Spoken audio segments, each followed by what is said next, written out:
अगदी जलद व अचूक बातम्यांसाठी पाहत रहा महामीडिया 24 सदैव तत्पर।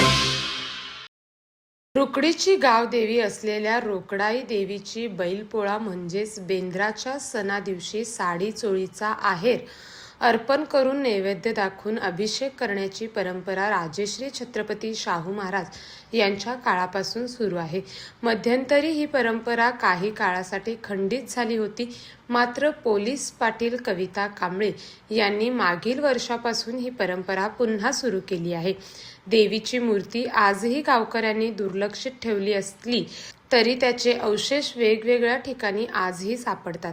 पोलीस पाटील कविता कांबळे यांनी मात्र बेंदूर सणादिवशी देवीला साडी चोळीचा आहेर अर्पण करून अभिषेक करण्याची परंपरा पुन्हा सुरू केली आहे। ही परंपरा छत्रपती शाहू महाराज यांच्या काळापासून चालत आली असून त्याचा मान गावाच्या पोलीस पाटील यांना असतो असे जुन्या जाणत्यांचे मत आहे। दरम्यान या पूजेवेळी उपसरपंच पाकीजा मुलानी, रमेश कांबळे, राजू मुल्ला, पिंटू माने, मनोहर पाटील, दिलीप इंगळे, बाळासाहेब पाटील यांच्यासह ग्रामस्थ उपस्थित होते।